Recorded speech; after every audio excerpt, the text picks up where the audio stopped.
Hello students, स्वागत है आपका हमारे यूट्यूब चैनल में। ये लेक्चर नंबर 4 है इंडो इस्लामिक कल्चर का। हिंदी मीडियम का ये लेक्चर है। अभी इंग्लिश मीडियम का भी लेक्चर आपको जो लेक्चर नंबर 4 है चैनल पे मिल जाएगा। बाकी इसके पहले का अगर आपने नहीं देखा है तो चैनल पे आप जाइए, प्लेलिस्ट में आपको मिल जाएगा। ठीक है। आई होप अगर आप इस वीडियो को अच्छे से देख लेंगे तो आपका जो एम यू 11th का जो भी क्वेश्चन पूछा जाएगा इंडो इस्लामिक का, आई होप एक भी नहीं छूटेगा। ठीक है, तो चलिए आइए बिना देरी के स्टार्ट करते हैं। तो आई थिंक ये सब मैंने बता दिया था।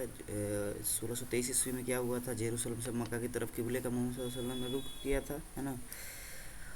624 ईस्वी में क्या हुआ था, बदर का युद्ध हुआ था। ये सब कुछ मैंने आपको शायद बता दिया है, आप यहाँ आप देख सकते हैं। ठीक है, अब पढ़ना क्या है हम लोग को मेनली इस वीडियो में पढ़ना है अपने खलीफाओं के बारे में। ठीक है, तो देखो सबको पता है, पहली बात है ना, सवाल ये भी आ चुका है कि कितने खलीफा इस्लाम में हुए हैं। तो 4 खलीफा हुए हैं। 4 खलीफा, 4 इमाम, 4 फरिश्ते, है ना, ये याद रखना। ठीक है, पहले खलीफा क्या था, ये सीक्वेंस भी पूछता है। हाँ ठीक है सर, ये सीक्वेंस भी पूछता है। ओके, तो पहले खलीफा कौन है, हज़रत अबू बकर सिद्दीक।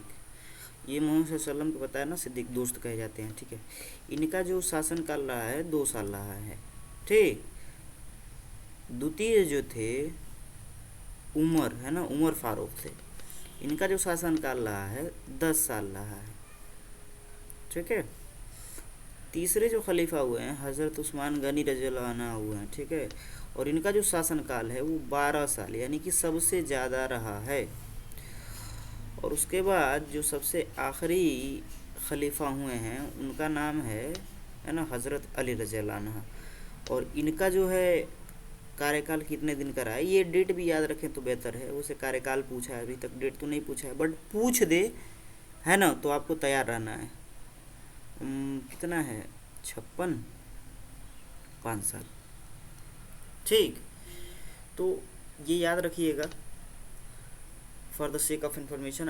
अब एक एक करके इन लोगों के बारे में जानते हैं। सबसे पहले सीखेंगे अब हम लोग जानेंगे हज़रत अबू बकर सिद्दीक रज़ियल्लाहु अन्हु के बारे में। फिर हम लोग जानेंगे उमर रज़ियल्लाहु अन्हु के बारे में। फिर जानेंगे हम लोग क्या, उस्मान, देन हज़रत अली। ओके, बहुत तेज़ कर्सर काम करता है सम टाइम, है ना। तो अबू बकर सिद्दीक, ठीक है, तो इनकी जो उपाधि थी वो सिद्दीक थी, है ना। ये दोस्त थे मोहम्मद सल्लल्लाहु अलैहि वसल्लम के, सबको पता है। और इनके समय में रिद्दा का युद्ध, मतलब उन लोगों के विरुद्ध हुआ। पहली बात यही जानिए सबसे पहले, बहुत बढ़िया ये किताब की मतलब इन्फॉर्मेशन, एक लाइन में 2-3 बातें लिखी हुई होती हैं। देखिए, एक ही चीज़ में 2 चीज़ लिखा हो। इनके समय में रिद्दा का युद्ध हुआ, ऐसे भी लिख सकता था। ठीक है, और ये युद्ध उन लोगों के विरुद्ध हुआ जो आपको, है ना, पैगंबरी का दावा करते थे। मतलब कुछ लोग ऐसे थे कि हज़रत अबू बकर सिद्दीक का मतलब पैगंबरी का दावा करते थे। ठीक है, तो बेसिकली ये देखिए, फाल्स प्रॉफिट, है ना, एक शब्द यूज होता है ना, फाल्स प्रॉफिट का मतलब 3-4 लोगों ने मतलब दावा किया था। ठीक है, कि हाँ मतलब मोहम्मद सल्लल्लाहु अलैहि वसल्लम के बाद मैं मतलब प्रॉफिट हूँ या प्रोफेटिस हूँ। ठीक है, तो कुछ इनके समय में भी आगे मतलब अभी अब हम लोग थोड़ा बहुत और पढ़ेंगे इसके बारे में। का युद्ध हुआ और ये उन लोगों के विरुद्ध हुआ जो अपने आप को क्या कहते थे, पैगंबर का मतलब होने का दावा करते थे। ठीक है, पवित्र कुरान को एकत्रित किया। हाँ, तो ये पूछ सकता है, बहुत बढ़िया चीज़ है ना, ये तो आई थिंक जैम है। पूछ सकता है कि ये जो कुरान का जो संकलन है, ये एकत्रण है जो है, कब किया गया। ठीक है, तो हज़रत अबू बकर सिद्दीक के समय में किया गया, है ना। और ये किसकी अध्यक्षता में किया गया था, जैद बिन हारिस से कुछ साबित, जैन बिन साबित की अध्यक्षता में पूरा हुआ। अच्छा, यहाँ देखिए ये सारा नाम दिया हुआ है। वे लोग जो झूठे पैगंबरी का दावा किया करते थे निम्न थे। बेसिकली 4 का नाम हमारे हिसाब से होगा, है ना, जो फेमस है। असवद अंसी, है ना, मुसैलिमा कज्जाब, ठीक है, तुलेहा, है ना, सवाले बिन तरीफ, और उसके बाद सजह बिन हारिस। ठीक है, ये नाम याद रखिएगा ना, बहुत काम देगा। ये पूछ सकता है कि इनमें से निम्न में से कौन कौन ऐसे थे जिन्होंने पैगंबरी झूठी पैगंबरी का दावा किया था? या फिर ऐसे ही पूछ सकता है, इनमें से कौन झूठी पैगंबरी का दावा नहीं किए थे? तो इनमें से 3 का नाम देगा, एक का कोई और नाम दे देगा, तो वो आपको टिक करना होगा, ठीक है। तो ऐसे ही क्वेश्चन बनते हैं, है ना। और बिलीव मी, जो मैं पढ़ा रहा हूँ ये कंटेंट मोर देन इनफ है, मोर देन इनफ, है ना। मतलब जो आपके एग्जाम में आएगा उससे बहुत ज़्यादा है। अगर इसको आप अच्छे से तैयार कर लेते हैं, कुछ भी तैयार करने की ज़रूरत नहीं है इंडो इस्लामिक के लिए, ठीक। खालिद बिन वलीद ने हज़रत अबू बकर का समर्थन मतलब किया था, पता ही होगा आपको, है ना। अनडिफीटेड सोल्जर और कमांडर हैं, कभी हारे ही नहीं हैं अबू बकर खालिद बिन वलीद, ठीक है। और ये क्या किए थे, है ना, हज़रत अबू बकर सिद्दीक का समर्थन किए थे। इनके काल में इमामा का युद्ध हुआ, है ना। इमामा का युद्ध ये बहुत फेमस है, ठीक है। युद्ध हुआ जिसमें 700 से अधिक, हाँ, 700 से अधिक हाफिज शहीद हुए थे, ठीक है। अब सोचिए, ये बहुत बड़ी चीज़ है, ये बहुत बड़ी चीज़ है।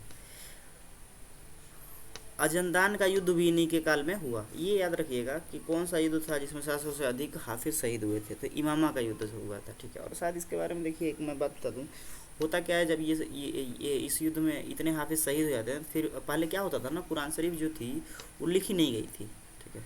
या फिर लिखा भी गया था तो ऐसे था कि मान लीजिए कुछ चीज़ें ताड़पत्र पे किसी के पास हैं, है ना, 4 आयतें, एक 10 आयतें, एक सूरे, किसी के पास है तो 10 आयतें किसी के पास है, ऐसे थी।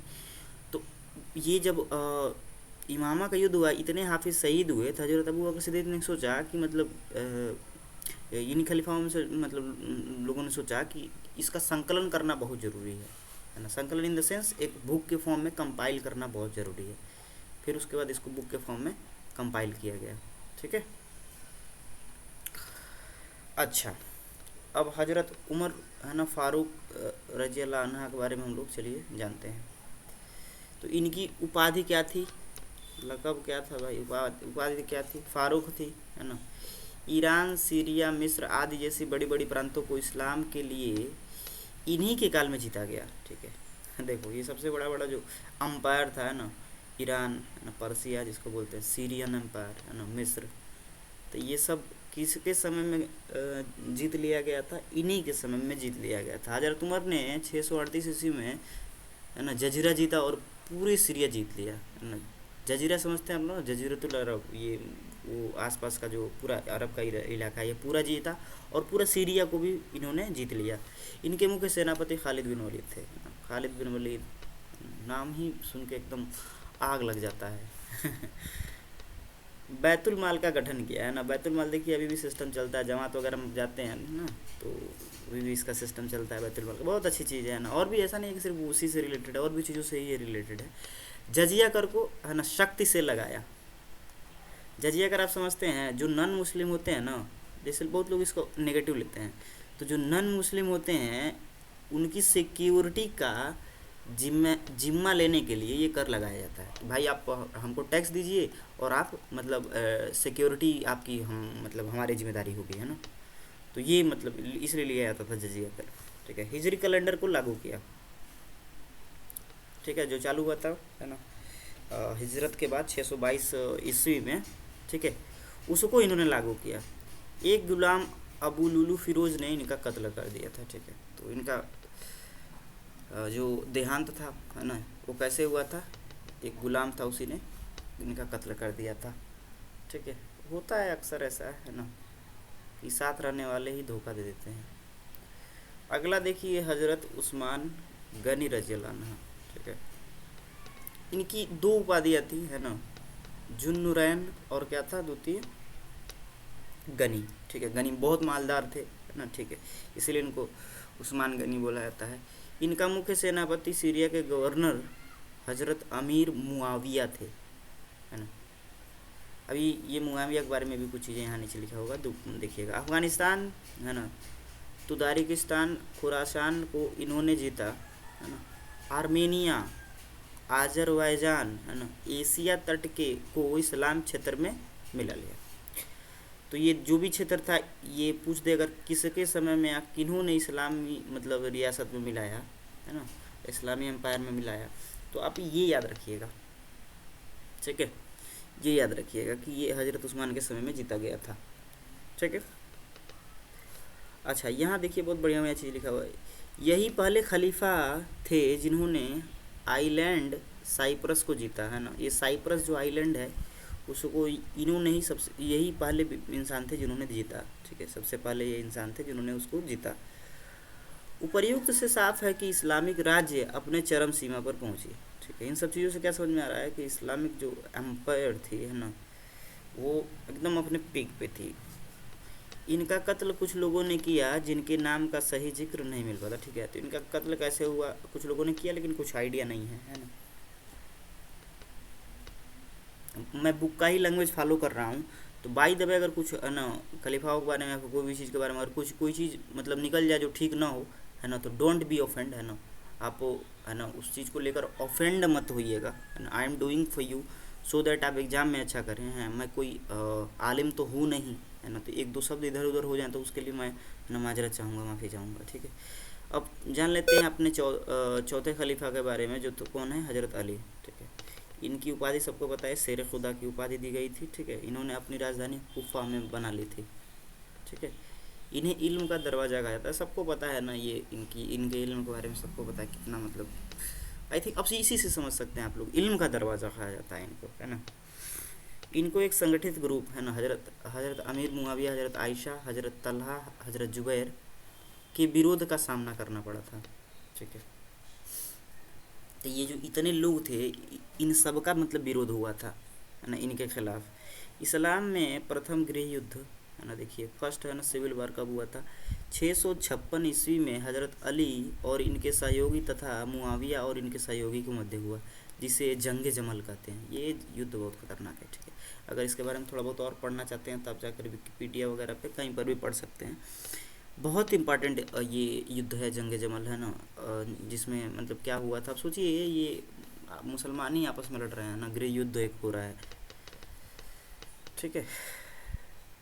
हज़रत अली और हज़रत मुआविया के मध्य दूसरा युद्ध 657 में है ना, सिफ़ीन का युद्ध हुआ, ठीक है। तो सोचिए एक और युद्ध गृह युद्ध हो जाता है, ठीक है, जिसको हम लोग सिफ़ीन के युद्ध के नाम से जानते हैं। हज़रत अली का कत्ल अब्दुल रहमान बिन है ना मुलजम ने किया, ठीक है। तो इस बंदे ने है ना, इस इंसान के शैतान ने है ना हज़रत अली का कत्ल कर दिया, ठीक है। लेट्स मूव अहेड, आगे बढ़ते हैं हम लोग। अच्छा, ये पवित्र कुरान के बारे में है। आई थिंक मुझे ये अगले वीडियो में कंटिन्यू करना चाहिए, क्योंकि मैंने यहाँ पर पूरा स्लाइड लिया नहीं है, ठीक है। अच्छा, अगर आगे भी मतलब चाहते हैं आप मतलब वीडियो आए इस टॉपिक पे, तो सब्सक्राइब कीजिए, है ना, और नीचे कमेंट कीजिए, ठीक है। फीडबैक दीजिए कि कैसा कंटेंट है, कंटेंट इम्प्रूव करने की ज़रूरत है, तो कंटेंट भी हम लोग इम्प्रूव करेंगे, ठीक है। चलिए, है ना, मिलते हैं अब अगली वीडियो में, तब तक के लिए टेक केयर, बाय बाय।